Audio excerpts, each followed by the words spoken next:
Good morning, my dears. Today we are going to start our fifth block. The title is Where Go the Birds. All of you take your English content book and turn to the page. Tell me what you can see in this page. Yeah, we can see a boy is looking at the river. Some boats were there, and the boy is standing near the trees, and we can see some trees there, right? And this boy is looking at the. So today we are going to learn this poem, Where Go the Boats. This poem is by a boy and his boats.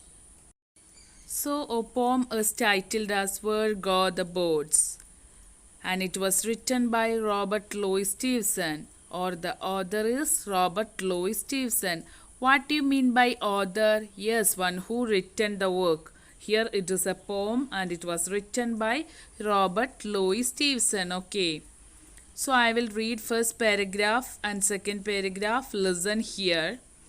Dark brown is the river, golden is the sand, it flows along forever with the trees on either hand. Green leaves a floating, castles of foam, boats of mine a boating, when will all come home? I will read it again. Dark brown is the river. So the color of the river is dark brown. When the color of the river become dark brown? Yes, during in the rainy season, due to heavy rain, the color of the water change in river, pond and sea, right? It become brown in color. So now the water is dark brown is the river. Why it is dark brown? Yes, we can think it is rainy season. Golden is the sand. Yes, the sand we can see either side of the river is golden color. For example, if you visit a beach, you can see sand there. Which color sand you can see? Yes, sand is in golden color.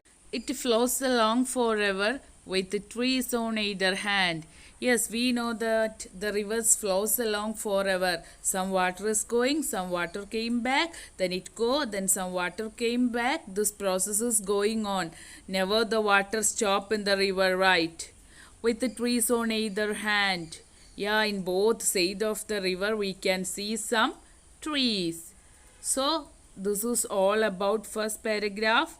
Dark brown is the river due to heavy rain, and we can see either side of the river we can see golden color sand, and the water is not stopping. It flows continuously with the trees on either hand. Both the trees or both the side of the river we can see the trees. That's all about first paragraph.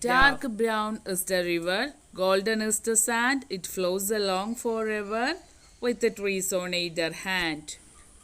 Second paragraph. Green leaves are floating, castles of foam, boats of mine are boating, when will all come home? So first line, green leaves are floating. Floating means, yeah, someone is flowing through the water. We know that if we put something on the water, it will flow. So here green leaves are floating. Castles of the foam. What do you mean by castle? Yes, castle is palace where the king and queen live. So there you can see castles of foam. Foam is a thick, frothy substance. It came because of using those unwanted chemicals. For example, if you are using a large amount of soap or such things, liquids, we can see form there. So in that water body we can see, or that boy can see, castles of foam. That means a lot of foams. Dears, we know that we are using soap to bath, right? So at that time we can see some foam there. Likewise in this river also a castles of foam. That means a lot of form in that river. Birds of mine a boating, when will all come home? What do you mean by mine? M-I-N-E? Yeah, this boy's boat. This boy makes some paper boats and put that paper boat on the river, and that boy is looking for that paper boat when it came back home. Is it came back home? No, if we put some paper boat or something on water, it floats and we will not get it back, right? It flows through the water, or according to the flow of water, it flows and we will not get it back. So this boy makes some paper boats and waiting for that paper boats, and he thinks that it will came back, but it will not happen.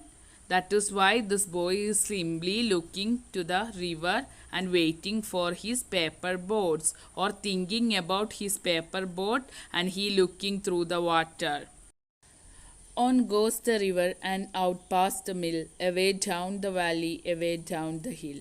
Away down the river, 100 miles or more, other little children shall bring my boats ashore. Third and fourth paragraph is about that boy's boat. That boy makes some boats and put to the river, and he is waiting for that boat. We know that it will not came back.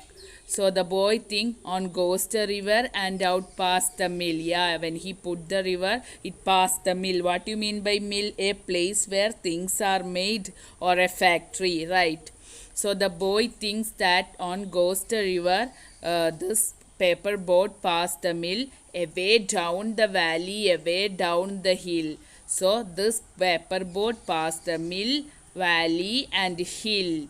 Away down the river 100 miles or more. Yeah, this boy think that by passing mill, valley and hill, it goes 100 miles or more, and other little children shall bring my boat ashore.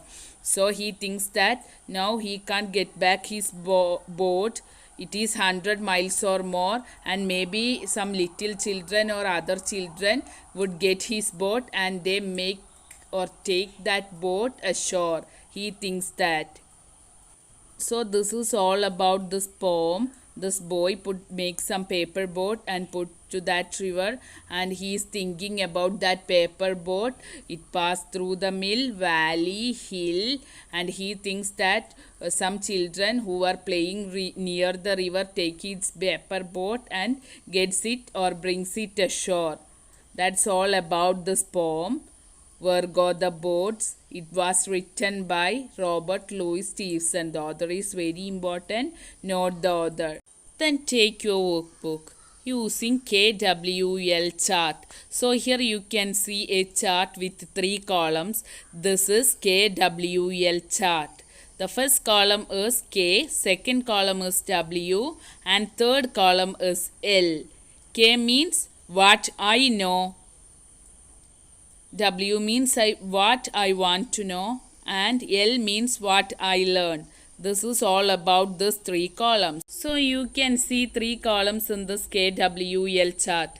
First 2 columns, that means K and W column, you should fill before starting the poem. Okay. For example, what I know column, by simply looking that picture given in page number 26 and complete the first column. And during reading of that poem, you should complete the second column. That means what are the things that you want to know from the poem. Okay. Third column you should write only after completing the poem. For example, read the first column, what I know column. Poetry, rhymes. It's like a song. It is a fun to read a poem. This poem is about boats. So before starting or reading this poem, you know all these things. By simply looking that picture, you can write all these things, right?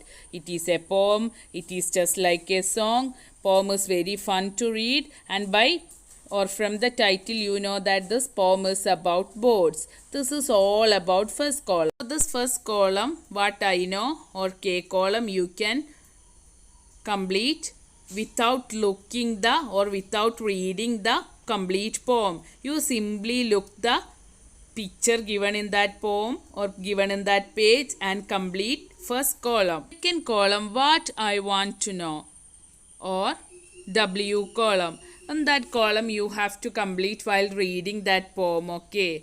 During reading that poem or simply looking to that poem, you have so many doubts. That doubts you can write here. What I want to know column. In this column most of them were questions. For example, where do the boats go in this poem? You can think that before reading or after completing first paragraph or second paragraph you have some doubts about the boards, right? So this way you can write that in question column number 2. What are the things that you want to know from the poem, okay? But the last column, what I learned column, you should complete after completing or reading that poem. Where go the boats?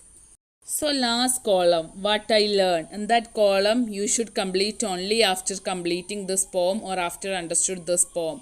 That means you have to write what are the things that you learned from the story. In last column, it is an homework. You should write what are the things that you learn from the story. For example, you can write this is a poem about a little child who wonders about the river near his house. This way you can write about that poem, okay? And that river is flows along forever. The water in the river goes away, but there is always more water coming, and the boy make some toy boats made by the little child, put into that river, and he is waiting for that boats where it goes. This way you have to write after completing that poem what are the things that you learned or you understood from that poem, okay? Last column you should write those things. So last column is your homework. Write what are the things that you have learned from the story in last column. Read the words. Here you can see some words. Dark, brown, river, golden sand, trees on either hand, castles of foam, past the mill, down the valley, down the hill. Then while reading these words, you can see something in your mind, right? Or these images help to form something in your mind, that is called imagery. If I say golden sand, you just imagine the beach, Calicut beach, right? At that time you will get some visualization or some images in your mind. If I say golden sand, where you find golden sand? Yes, in near the beach, right? So you think Calicut beach, that is imagery. If I say some words or write some words, by reading that words you get some images in your mind, that is imagery. You just visualize or just imagine some picture in your mind. These are some imageries. By dark, if I say dark, or if you read dark you think night, right? So if I read something, we can make an image in our mind, that is imagery.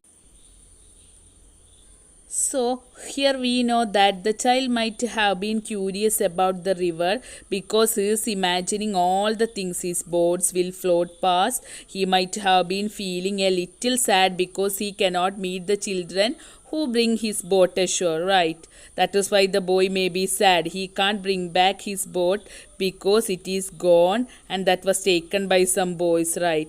So the images in the poem help us to know about him, right? Like the phrases 100 miles or more. It shows that his boat is far away from him, right? So if we read something, we can make something in our mind, that is imagery. We can create that picture in our mind, that is imagery.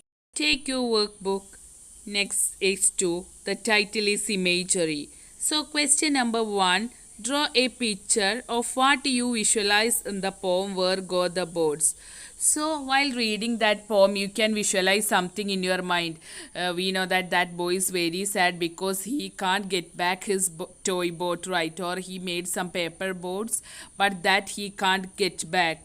So here you should draw a picture. What are the things that you visualized while reading that poem? What are the things that gone through your mind? You can draw here in this column. This is question number 1. So children, imagery, imagination and visualization are almost same.